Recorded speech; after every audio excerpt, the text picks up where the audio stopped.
नमस्कार, AB news में आपका स्वागत है। मैं हूं आपके साथ सोनिका। खबरों के विस्तार में जाने से पहले डालते हैं सुर्खियों पे एक नजर।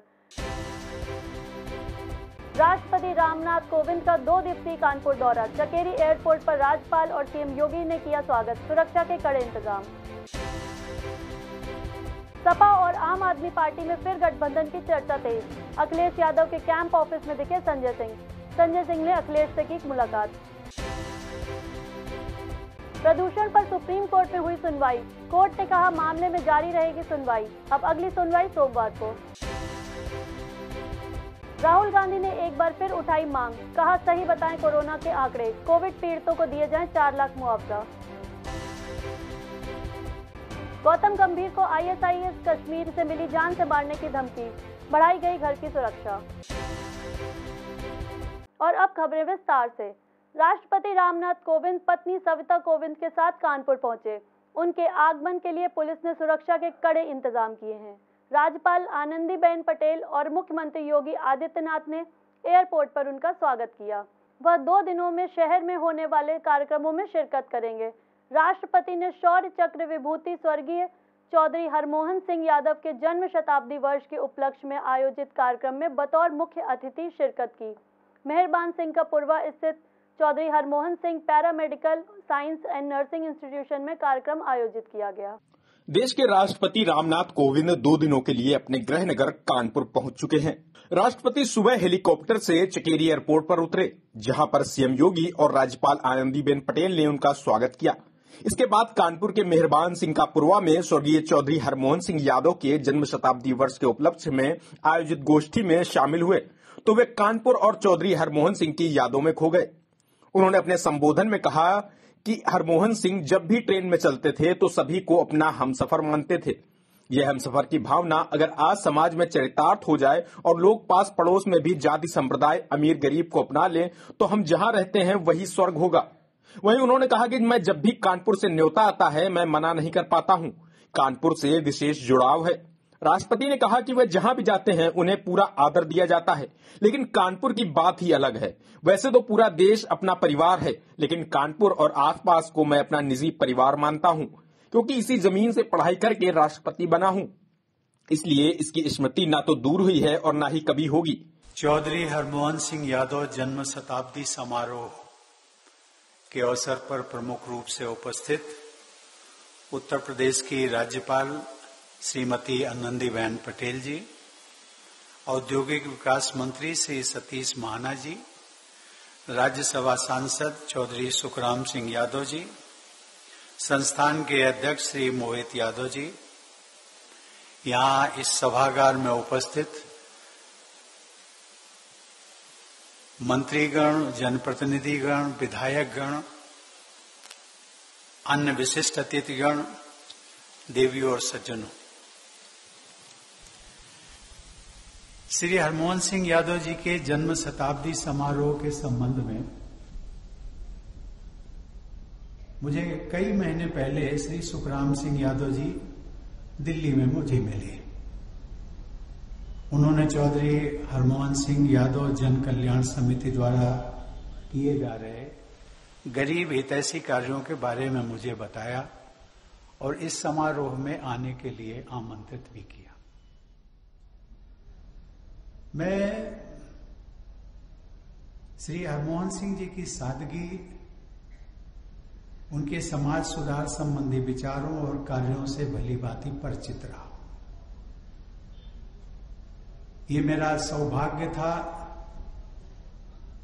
कि राज्यसभा में हम दोनों एक अंतराल के समय में साथ साथ थे और मैंने उनको नजदीकी से देखा और इसीलिए मुझे लगा कि जिस व्यक्ति ने सार्वजनिक जीवन में शुचिता, ईमानदारी और निष्ठा के साथ काम किया है और यदि उनसे जुड़ा हुआ कोई कार्यक्रम होता है तो मुझे उसमें जाना चाहिए।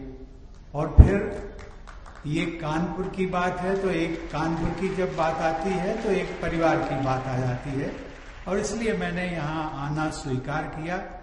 लेकिन यहाँ पर आकर के मैंने देखा, पहले भी कभी जब मैं सांसद हुआ करता था तो इस गांव से निकल करके 1-2 जगह जाना हुआ तो देखा था विकसित क्षेत्र का विकास जितना हो सकता है, यहाँ की परंपराओं और यहाँ की अनुकूलताओं के आधार पर बहुत कुछ किया गया।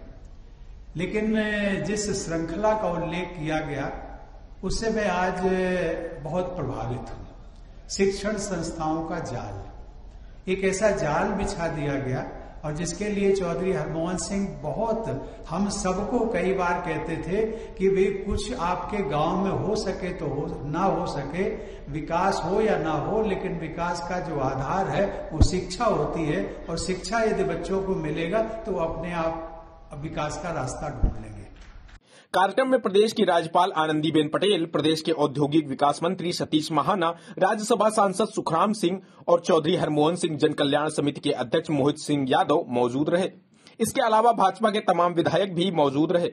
बता दें कि राष्ट्रपति रामनाथ कोविंद आज सर्किट हाउस में कई परिचितों से भी मुलाकात करेंगे।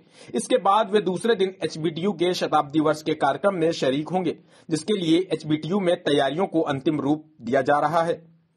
यहाँ पर वे शताब्दी भवन का भी लोकार्पण करेंगे, जिसके लिए शताब्दी भवन सजकर तैयार हो चुका है। Bureau report, A B news. UP की सियासत में चुनावी समीकरण मेंटेन किए जा रहे हैं। सियासी दल गठबंधन की रणनीति पर काम कर रहे हैं। सूबे में एक बार फिर यूपी के लड़कों का सियासी जलवा देखने को मिल सकता है और यह नई जोड़ी अखिलेश यादव और जयंत चौधरी की हो सकती है। यूपी की सियासत में चुनावी समीकरण साधे जा रहे हैं। सभी दल गठबंधन की रणनीति पर आगे बढ़ रहे हैं। दरअसल 2017 के बाद 2022 के चुनावी रण में एक बार फिर यूपी के लड़कों का सियासी जलवा देखने को मिल सकता है। पिछले चुनाव में मोदी लहर पर सवार बीजेपी से मुकाबला करने के लिए सपा कांग्रेस साथ आई थी। वहीं 5 साल बाद एक बार फिर उत्तर प्रदेश के चुनावी संग्राम में यूपी के लड़के उतर रहे हैं, लेकिन किरदार और जोड़ी अलग हैं। इस बार सपा कांग्रेस नहीं बल्कि सपा आरएलडी गठबंधन कर चुनाव में उतर रहे हैं। ऐसे में सवाल उठता है कि जयंत अखिलेश की जोड़ी क्या बीजेपी को चुनावी मात दे सकेगी। बता दें कि 2022 के चुनाव के लिए सपा बड़े दलों के बजाय छोटे दलों से गठबंधन करने की रणनीति पर चल रही है। पूर्वांचल में ओम प्रकाश राजभर की पार्टी से हाथ मिलाने के बाद अखिलेश यादव ने पश्चिमी यूपी में अपने समीकरण को दुरुस्त करने के लिए जयंत चौधरी की आरएलडी से गठबंधन फाइनल कर लिया है। अखिलेश जयंत के गठबंधन की पुष्टि कर दी है।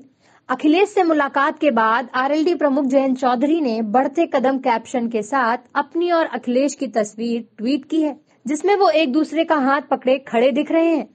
वहीं अखिलेश यादव ने भी जयंत चौधरी के साथ एक तस्वीर साझा की और कैप्शन लगाया, जयंत चौधरी के साथ बदलाव की ओर।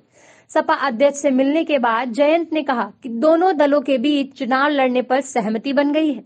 हालांकि दोनों दलों के बीच सीट बंटवारे का फॉर्मूला सामने नहीं आया, लेकिन आरएलडी की 36 सीटें मिलना तय है। वहीं अखिलेश जयंत चौधरी के मिलकर चुनावी मैदान में उतरने से पश्चिमी यूपी की सियासी समीकरण बदल सकते हैं।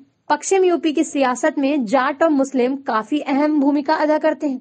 आरएलडी का कोर वोट बैंक जहां जाट माना जाता है, तो सपा का मुस्लिम। ऐसे में अखिलेश ने अपने साथ जयंत को जोड़कर मुस्लिम जाट वोटों का मजबूत कॉम्बिनेशन बनाने की कवायद की है। यूपी में नए साल में विधानसभा चुनाव होने वाले हैं, जिसके मद्देनजर परीक्षा शेड्यूल में बदलाव पर मंथन चल रहा है। विधानसभा चुनाव के चलते बोर्ड परीक्षाओं को आगे बढ़ाया जा सकता है। Uttar Pradesh board of secondary education 10वीं और 12वीं के बोर्ड एग्जाम चुनाव के बाद कराने की योजना बना रहा है।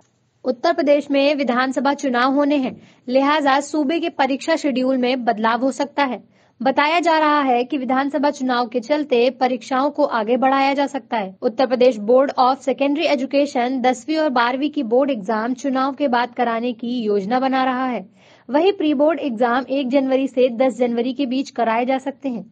दरअसल बोर्ड एग्जाम और चुनाव की तारीखें एक ही समय में पड़ने की वजह से परीक्षाओं की तारीखों को आगे बढ़ाए जाने की संभावना है। अगर ऐसा होता है तो 51 लाख से ज्यादा छात्र प्रभावित हो सकते हैं। 10वीं बोर्ड एग्जाम के लिए आवेदन करने वाले छात्रों की संख्या करीब 27 लाख और 12वीं के छात्रों की संख्या करीब 23 लाख है। 10वीं और 12वीं की बोर्ड एग्जाम फरवरी में होने थे, लेकिन फरवरी और मार्च में ही विधानसभा चुनाव भी हो सकते हैं। इस वजह से चुनाव के समय ही परीक्षाएं कराना संभव नहीं है। यही वजह है कि बोर्ड एग्जाम्स को चुनाव के बाद कराया जा सकता है। मौजूदा योगी सरकार का कार्यकाल मार्च 2022 में खत्म हो जाएगा। मार्च से पहले विधानसभा चुनाव कराना जरूरी है। ऐसी स्थिति में चुनाव की तारीखों को आगे नहीं बढ़ाया जा सकता, इसलिए बोर्ड एग्जाम को ही टाला जाएगा। भारत में कोरोना की पहली और दूसरी के बाद लगातार तीसरी लहर की आशंका जताई जा रही है। हालांकि इस आशंका की संभावना कम है।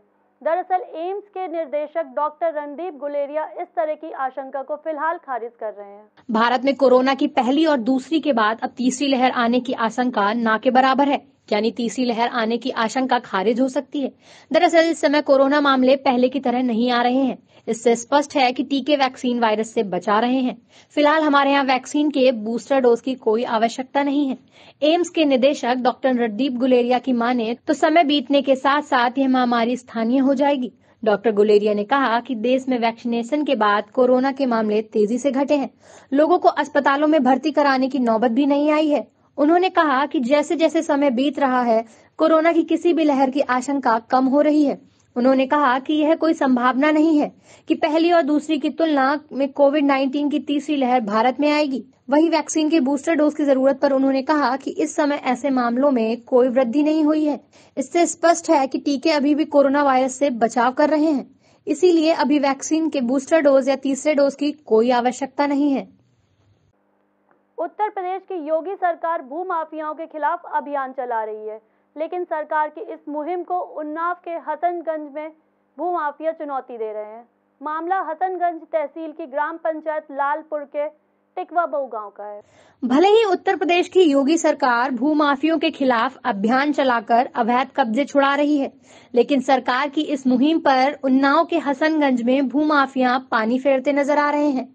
मामला हसनगंज तहसील की ग्राम पंचायत लालपुर के गांव टिकवा मऊ का है, जहां कुछ भूमाफियों ने तालाब, शमशान, चारगाह की जमीनों पर अवैध कब्जा कर रखा था, जिसको बड़ी मशक्कत के बाद तहसीलदार निधि पांडे ने कब्जा मुक्त करवाया था और इन दबंगों पर सार्वजनिक संपत्ति निवारण अधिनियम के तहत मुकदमा दर्ज कराया गया था। लेकिन बेखौफ भूमाफियों ने उसी जमीन पर फिर से कब्जा कर लिया है। ग्रामीणों का साफ तौर पर कहना है कि दबंग भूमाफियों को प्रशासन का भी डर नहीं है। मामला ये है सर, ये 30 बरस से जोत रखे हैं और इस पर जब कार्रवाई हुई डीएम के यहाँ, मुख्यमंत्री के यहाँ, प्रधानमंत्री के यहाँ, तहसील में एसडीएम के यहाँ, तो कोई कार्रवाई नहीं हुई। और जब कार्रवाई 25 तारीख को हुई तो ये मुक्त कराया गया चरागाह, तालाब, शमशान। इसके बाद में फिर जोत रखा, जो हो तो गेहूँ बो दिया, जुताई करवा दिया। ये सब होने के बाद अभी यूं ही चल रहा है। और हरजन नियुक्त का मुकदमा लगा। 107 की कार्रवाई एक बार नहीं, 2 बार उन्हीं लोगों पर हो रही है बराबर। तो आप लोग क्या चाहते हैं? ये मुक्त हो और ये जो 2 3 बार जो हो तो 107 चल रहे हैं, इस पर पाबंदी लगनी चाहिए। इस पर कार्रवाई कैसे? अभी मेरे संज्ञान में आया, पहले भी आया था, 2-4 दिन पहले संज्ञान में आया था। आज एक बार तो मैंने पूरी टीम के साथ भेज रहा हूँ वहाँ पर, और ग्राम समाज की जमीन पर अवैध कब्जा हो रहा है। फिलहाल इस न्यूज बुलेटिन में इतना ही। मुझे दीजिए इजाजत। आप देखते रहिए एबी न्यूज। नमस्कार।